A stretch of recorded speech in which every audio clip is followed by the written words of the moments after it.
Hey everybody, I am back with more movie spoiler reviews. I just came back from seeing the movie Renfield.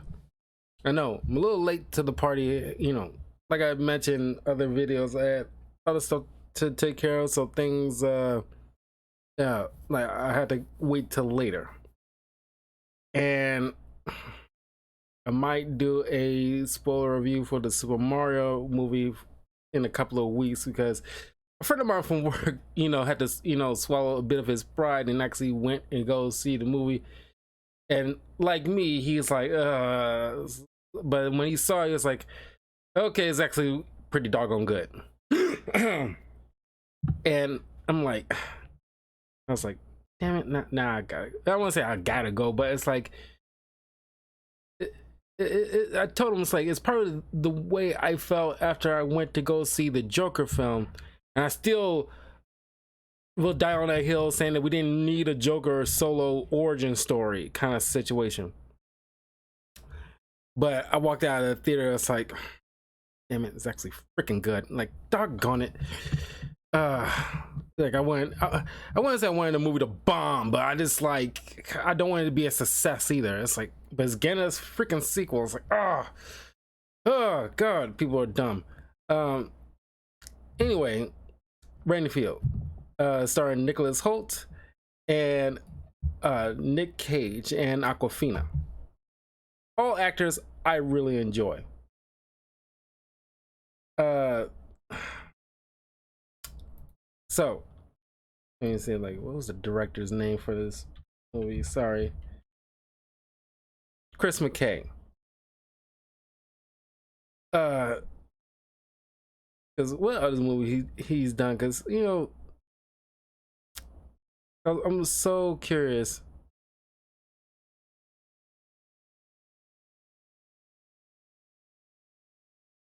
Uh,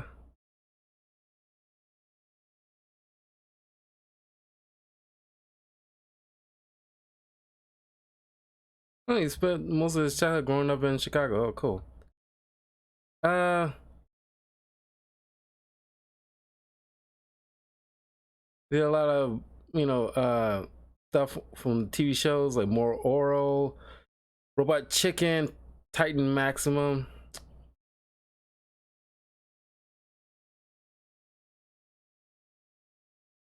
Um, he directed the Lego Batman movie. Oh, cool. The Tomorrow War, which I heard wasn't that good, and Renfield. So yeah, so technically this will be his fourth film because like the first film he worked on is 2 weeks, 1 year in 2002. But primarily it was like a TV show kind of director.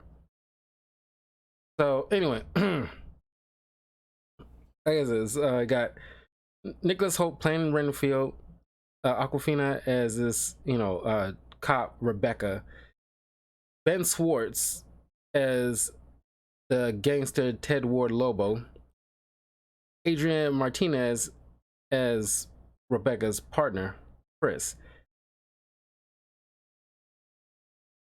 I'm gonna butcher the freaking heck out of her name. Sharad Ajashulu, who plays uh Tedward Tedward Ted who names that kid Tedward? Just go with Edward and be done with it. Tedward's mom, the mob boss, uh Nicolas Cage Dracula. Uh well, those are like the primary people. Um so I like the way this kind of opens. This kind of reminds me of those old Dracula films in the 40s. Uh with excuse me. With uh crap, what's that actor back then? His name, I had it just now, I'm just now lost it. Um Bella Lugosi. Yeah, there you go.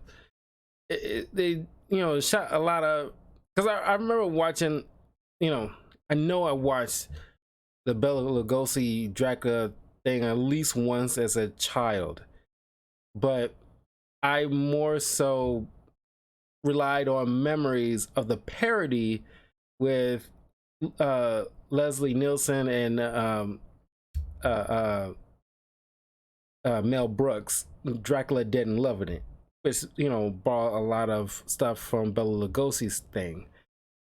But I like to kind of harken to that because a lot of Dracula stories have Renfield, who's a familiar, who's pretty much like a human that is a servant for a lot of high-ranking vampires, and make sure they get food for the vampires, make sure that some stuff gets done during the day that they can't do on their own. Matter of fact, speaking of which, now I'm on the subject on vampires. This October, for the Halloween season, it's gonna be a lot of vampire stuff. I got a lot of movies, comic books, TV shows. Most of them are vampire related and stuff I really wanted to talk about. I don't know if I'll get through them all, but there's like a large portion of it. Like there's Castlevania TV show I want to cover. There's a lot of stuff that I didn't do before because I never had like a channel yet. But there's the first two Blade films, and there's a Blade comic. I want to make sure if I want to review like a Blade comic book, I never really actually read. I mean, until like somewhere recently, I'm reading like this Marvel comic, kind of co-starring Blade, but it's primarily focused on Blade's daughter. He actually had like a daughter, and she's like a teenager, and she's being trained by Blade right now, because he essentially had her out of wedlock kind of situation. So it's a little interesting. It's probably technically, like, I read stuff with Blade in it growing up, but I never actually sat down and actually read like a straight up Blade comic. So this technically would have been the first Blade thing I'm reading from start to finish. Don't know how long the run is going to be. It shouldn't be that long.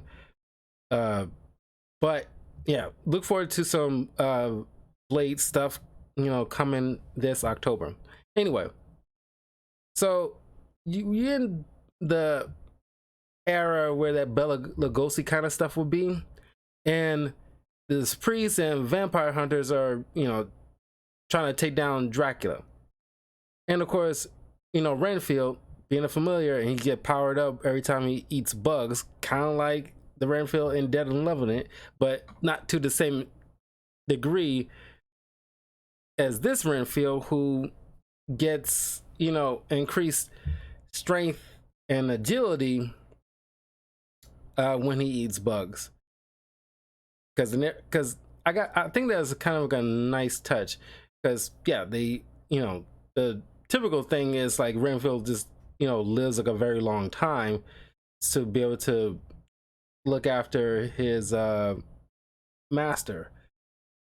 This is the only time I've actually seen where this type of thing gives them like a temporary boost in power. And I wouldn't call this movie kind of gory.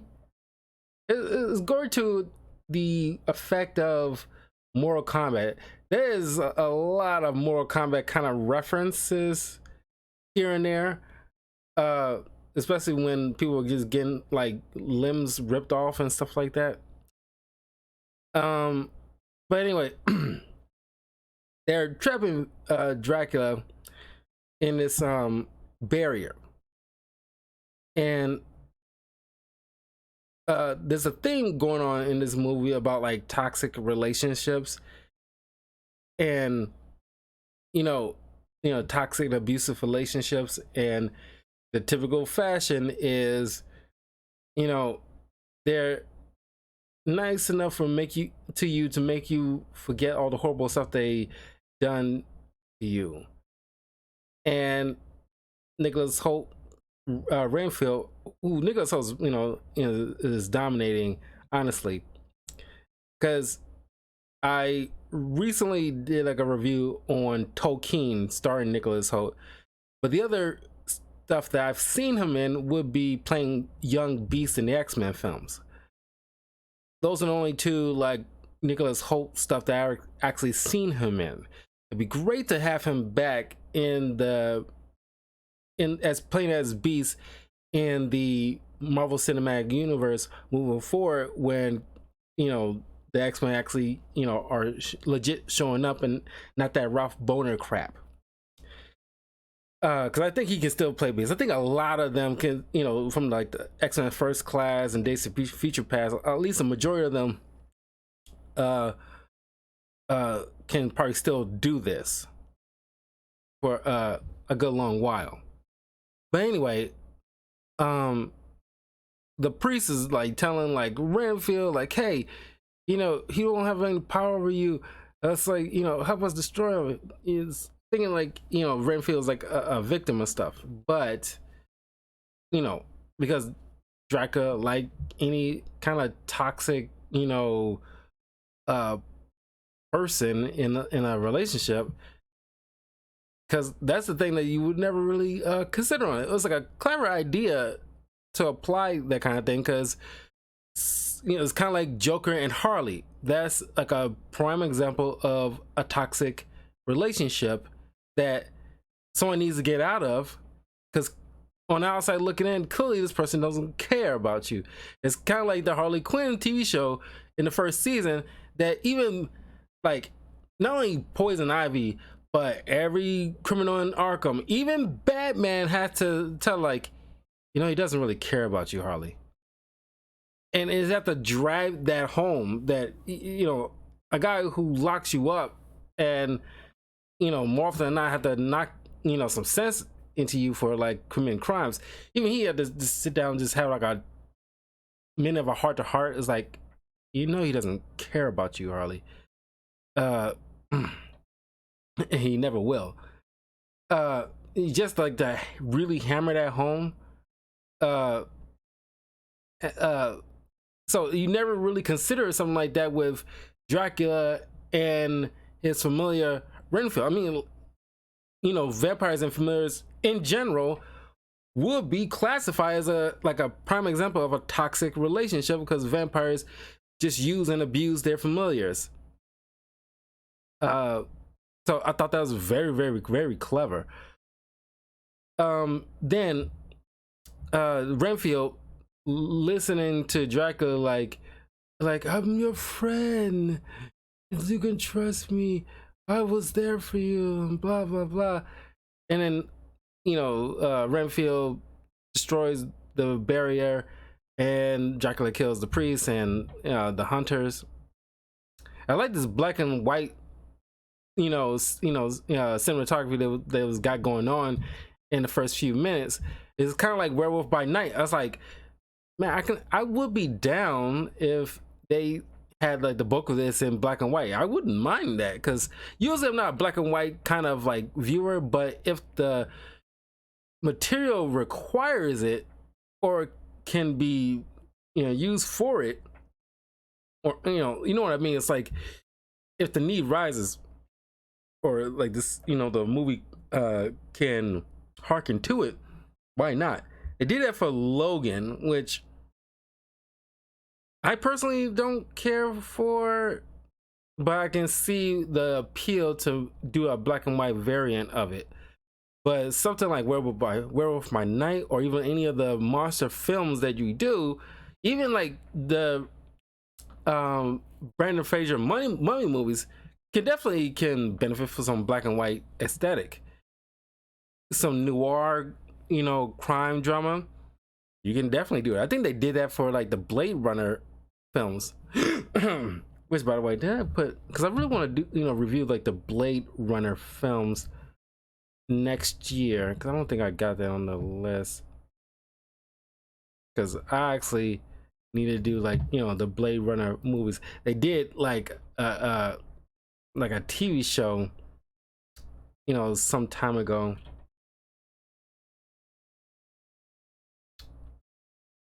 But I watched a little bit of that, and no, was it Blade Runner or Cyberpunk? I don't know. Either way, I didn't care for it. But I think like yeah, I really want to check out that Blade Runner, and I don't know what was going on with people, but I actually liked the Blade Runner sequel. I think that was like a pretty good sequel. And Blade Runner is now it's turned to like a Blade Runner review. Like Blade Runner 2045 is actually like really really good. Introduce us to Armor Damus, which sounds like a fighting game character from Tekken or something. Armor Damus. But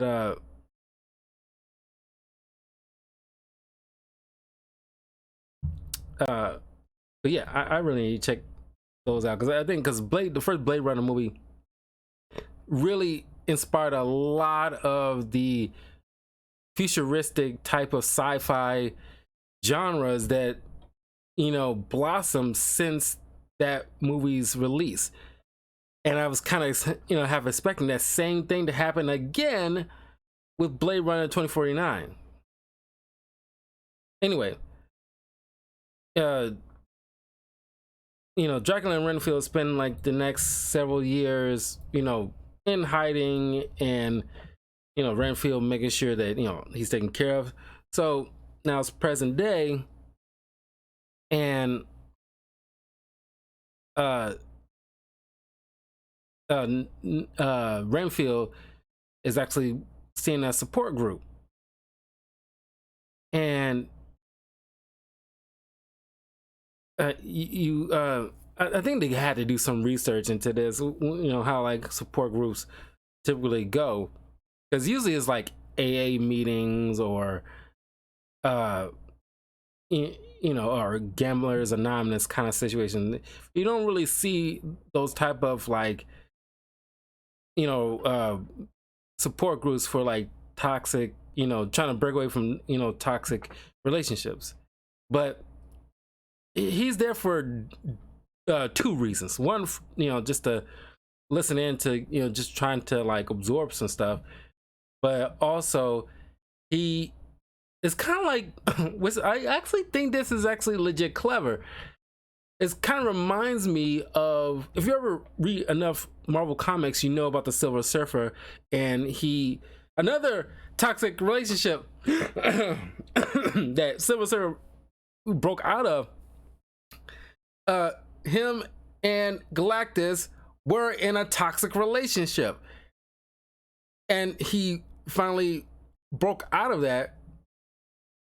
And because while he was in the Galactus's service, he went world to world trying to find him a planet to eat, but he want to make sure that the planets were didn't have life on it, because it wasn't really a prerequisite that it had to have sentient life on the surface.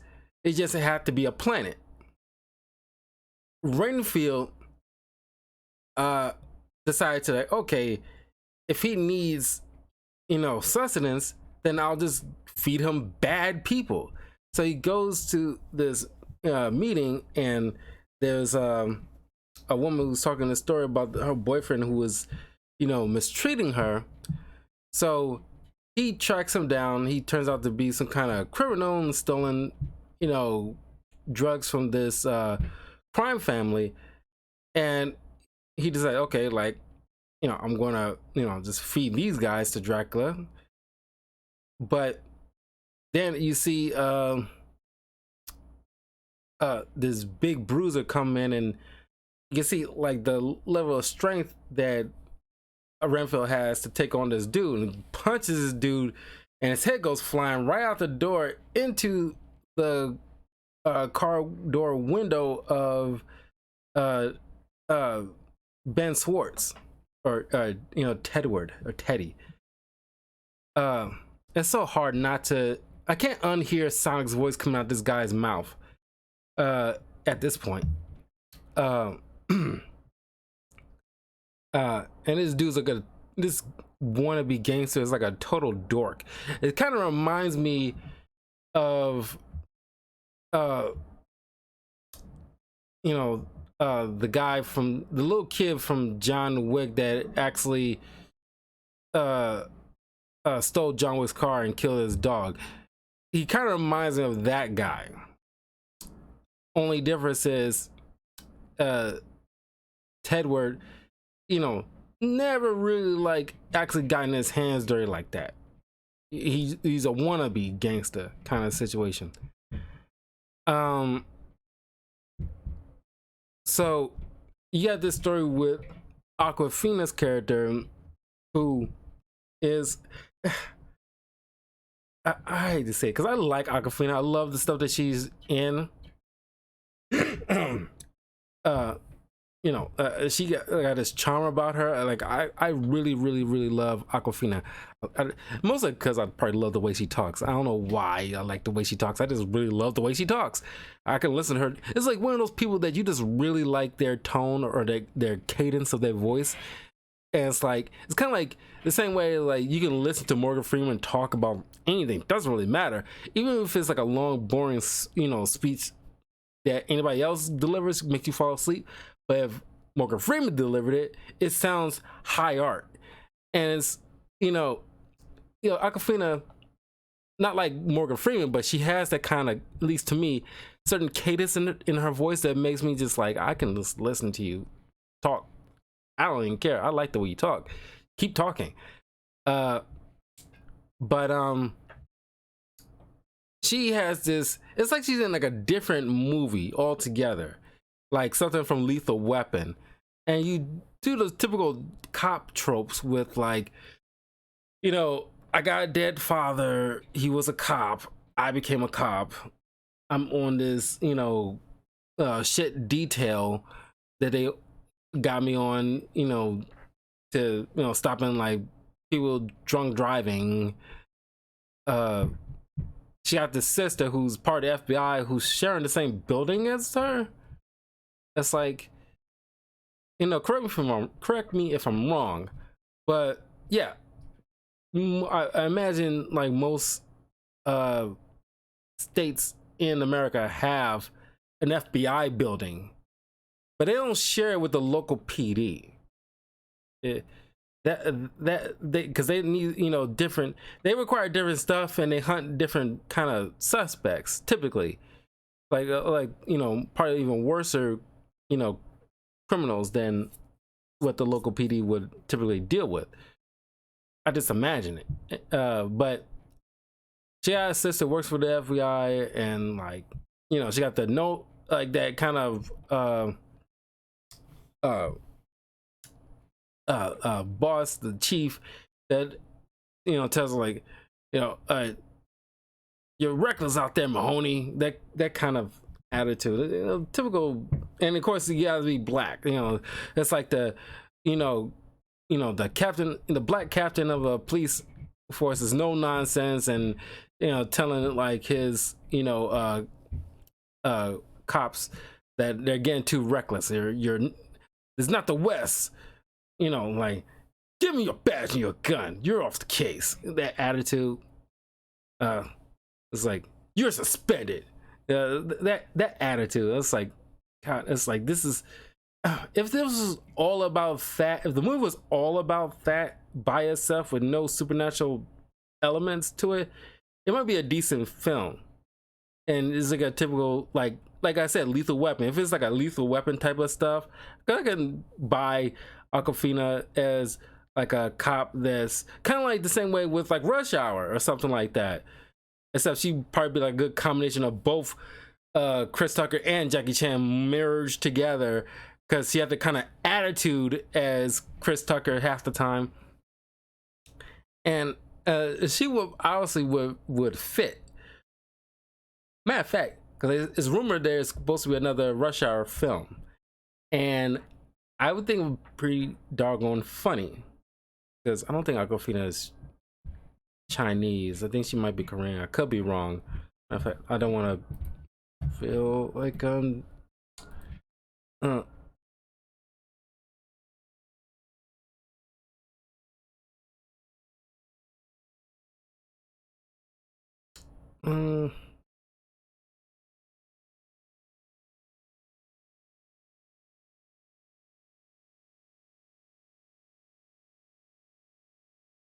yeah, she is Chinese American. Uh, on her father was Chinese American, and her mother was Korean. Because I knew it was like one or the other. And I was like, wait a minute. Uh, like I got lost, but no, she was both.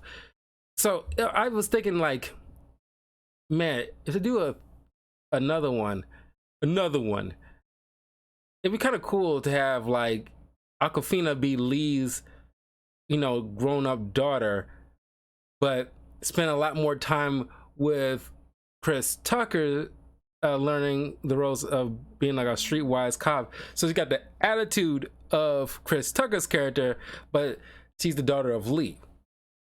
I think that would be kind of dope. Anyway,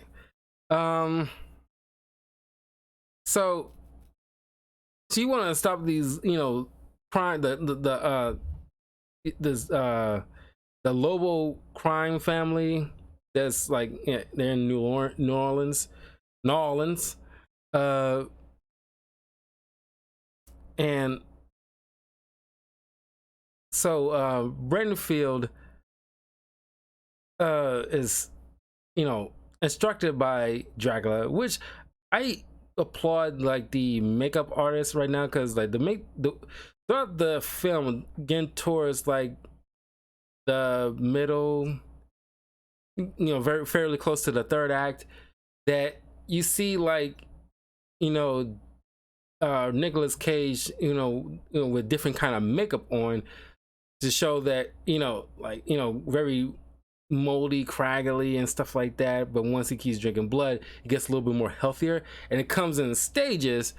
And I kind of like that. It's not like, because most situations in these are kind of like vampire movies, it seems pretty rapid and fast, but it takes time. He doesn't just drink one person's blood and like he's super healed immediately. No, it's like it as strong as he is, as powerful he is, and how old he is, I imagine it does take some considerable time. Let me close this door. It's getting kind of dark.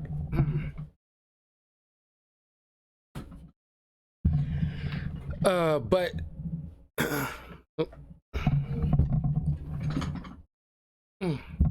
but I appreciate that, and the makeup artists doing a fantastic job. They're really good, because it makes like, certain things like very, like his ears way out to here, and it's like, it's like very grimy of an appearance. Like, it's like like just decayed, moldy flesh.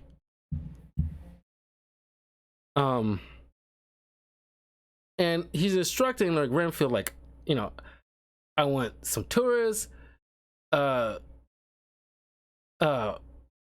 some nuns, and a bus load of cheerleaders. And Renfield goes out, and he's like, he doesn't really want to do this. And I find this very funny, because it's a good payoff, where it's like, Renfield, of course, it's New Orleans. You're going to see, some tourists. Okay, he sees a couple of tourists, but then he sees like a table full of nuns. Like, what? And then in comes, like a big bus of cheerleaders, probably come from a meet or something like that, parks outside, and here coming into this building called lattes or something like that, and for drinks or whatever to celebrate. And it's like, oh come on! And I thought that was really funny. It's like that's like the universe is like just you know like giving him like a big fu or something like that. But then after the whole situation with uh Teddy, he's instructed to go remind people who, the crime boss family like who runs this town and everything like that. So they come in wearing masks right as Aquafina and her partner follow a lead because Renfield used a pen he got from this bar to murder uh one that big dude in the chop shop area. I think it was chop shop. So in comes all these criminals, and Renfield sees Aquafina stand up to Teddy, and he's so inspired by her because she won't let anybody like control her like that or step all over her like that. So he eats a bug, gets increase in strength and agility, and starts doing all this stuff that you see from the MCU half the time, like with Black Widow or something like that. And he just taking out dudes, and he cuts off the arms of another guy with a sewing plate. And Aquafina asks, like, did you train in the military or something like that? The military? You see him do all these, flippy twisty things. It's like, and then, body parts flying. It's like, is that a joke? But it's like, this kind of movie you can't really take half the stuff that seriously. It's supposed to be a fun kind of romp, and it is fun, especially when it comes to Nick Cage and Nicholas Hoult. But it's just that I kind of feel like you should have just stuck with those two. This extra stuff, personally, I'm not sure how you guys feel if you've seen this movie already. I don't think they were needed. But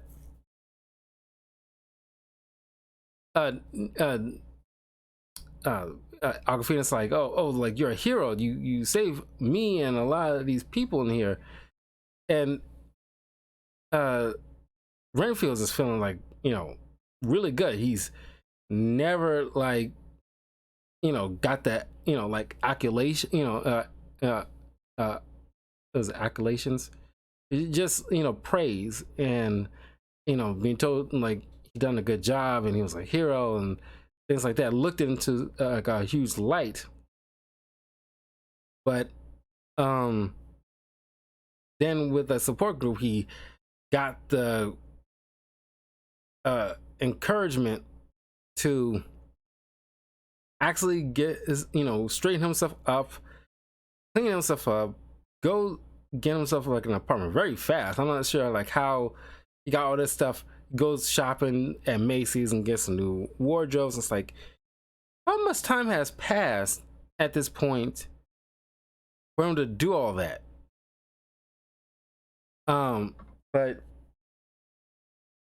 he did even put up some inspirational posters in his house, and then go apartment. But then after going through some surveillance, the Teddy and the other underlings are sent by his mom to go track down Renfield, and the last location he was at would have been this abandoned kind of hotel. That's where him and Dracula was mostly like held up. They go in there and they see all these like mutilated corpses, and everybody but Teddy is slaughtered, and uh Dracula comes to learn that, you know, Renfield's been saving people. So he tracks him down and he finds Renfield's apartment. Now, here's the funny part, which I never thought about, like them actually like incorporating this in any vampire film. That if they want to, because you know, like Blaze says, like, you know, sometimes you gotta forget about the what you see in the movies, because the more consistent vulnerability of a vampire is stake through the heart, chopping off their head, or silver, and garlic, but and sunlight. But like the whole running on water, you know, counting, you know, the counting things, you throw peanuts on the ground or pennies or something like that, they're forced to count them all. But they stuck with, like, you know, they can't come in with unless you invite them through your threshold. And Renfield made the mistake of buying a welcome mat and placing it outside the door, and it's like, technically that is like welcome in, and it's like, that was funny. Okay, that was clever. That was not something anybody else would have thought of. uh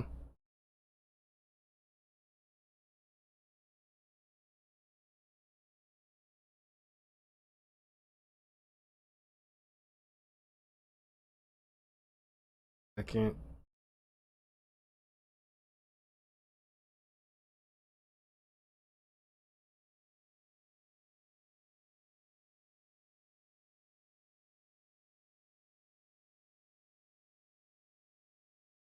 um but he is like, Renfield is getting just berated by Dracula, and but the way, like, you know, because he's trying to lie, like, oh, I was going to get you like a U-Haul because it has so much bodies to get you. It's like, and you see like the expression of you know, Cage's face is like, oh, really? Well, no, go ahead, no, tell me, and everything like that. That whole entire scene is really hilarious.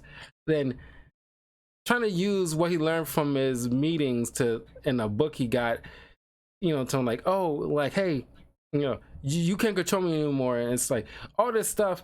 And Dracula's like, who's been filling your mind with this crap? And he sees, like, I don't know why they have like a sticker label of the meeting or the church they went to go through these meetings, but he used that to track down the location. Somehow Renfield beat him to it, so he's trying to get everybody out to save their life. But here comes Dracula, slaughters all of them, and uh and I like this part because you see that, you know, there's some serious moments where I can't imagine this movie gonna be like a cult classic or something like that, because this is actually, you know, you know, a pretty good movie. It's not gonna be on the same level as like Citizen Kane or anything like that, but it's like, it's an alright film. Uh, but you can see like the seriousness, because like Renfield cared about these people, and knowing how Dracula really is, and it's taking to heart that this guy is a horrible person. He's not somebody that I admired anymore. Uh, so Aquafina arrests, her apartment, comes in, sees the bloodbath, arrests Renfield after she had her sister run a DNA test on the pen. Come to find out that he's like some possibly 70-year-old suspected murder case that, you know, the Interpol has, you know, suspected might be some kind of mysterious serial killer, which kind of makes sense. Renfield would be considered like a serial killer technically. Um, uh, um, but here comes a bunch of criminals and police. Turns out everybody in the department was corrupt, like it's freaking Gotham City. And Aquafina runs off with um Renfield. They're held up at his house. He comes clean about everything, and then those criminals and cops somehow, like, he got convinced all the cops or SWAT or whatever to turn turncoat, and they're hunting down both of these guys. Renfield eats a bug and then has the super abilities to just go ham on all these guys and ripping guys' arms off and throwing them like javelins and impaling two other guys, which it had to be taken to some considerable force to actually penetrate like that instead of immediately crumbling.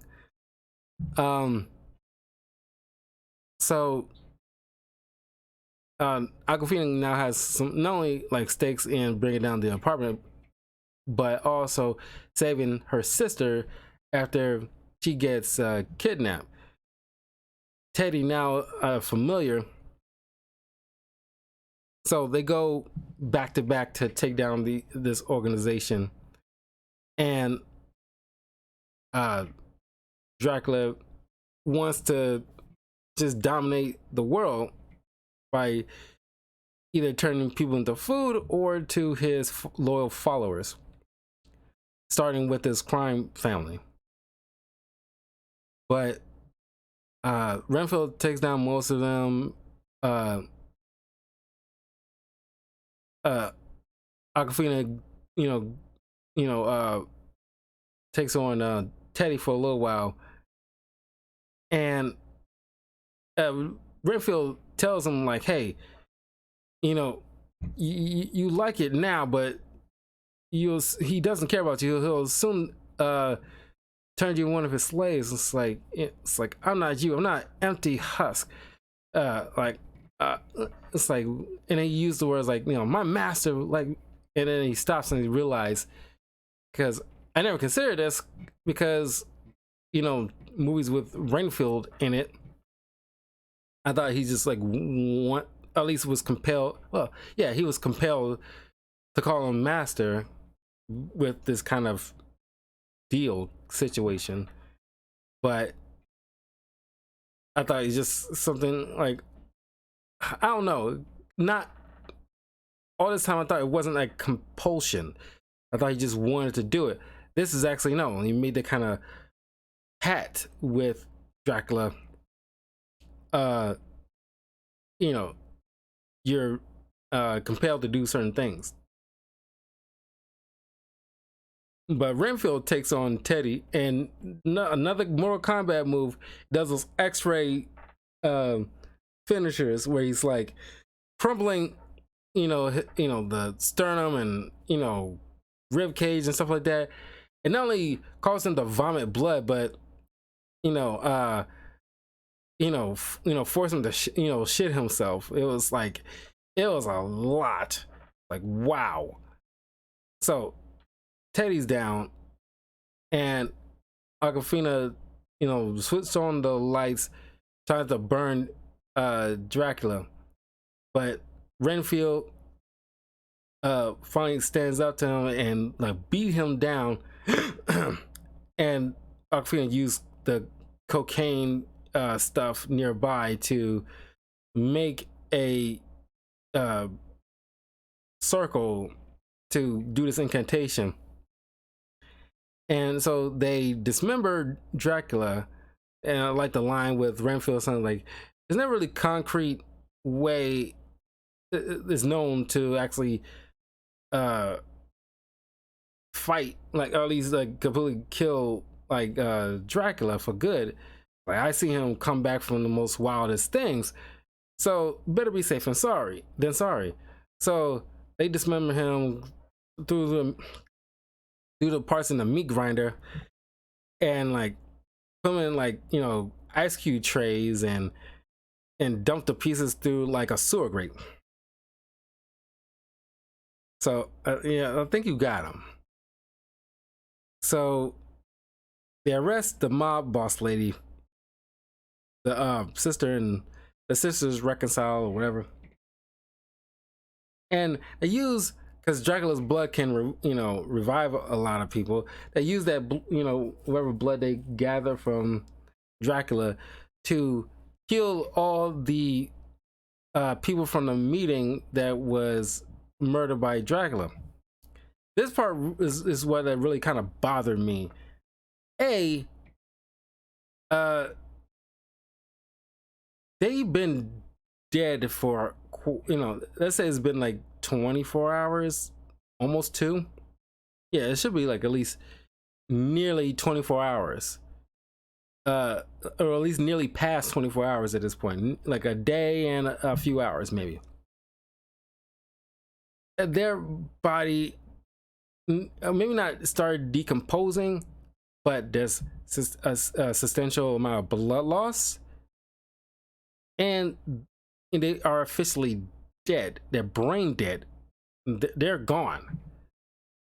You try to utilize his blood to because yeah, I can buy that his blood can revive a nearly dead person or mortally wounded person, but not an all the way dead person. That part, that's like, you could have just, because at first I thought like, oh, these people must be like, in Renfield's mind, like, he's like apologizing and saying like, I got him for you guys, or something like that. And then it'll be a cool thing that's like, it's like just him and Aquafina just in the empty room, and he just picturing his friends from the meeting just sitting there, glad that he gave them justice, kind of situation. But no, they're really there, and Dracula's magic blood just brings them back from the dead, and it's like,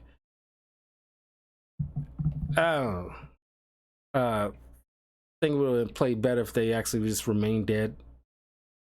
And they also bring up about Renfield having a wife and daughter that after he went to go sell property with Count Dracula way back in the day and made a pact with him to be his assistant, he left them to be with Dracula.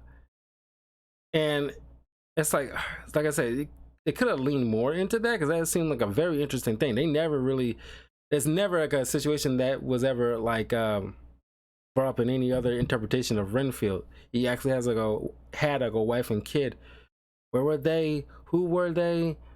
Did he try to keep track of his familial lineage long after they probably gotten old and died? That was never explored. Like I said, you could have cut the whole cop stuff and just focus on Renfield. You could explore that a little bit, but that's the end of it.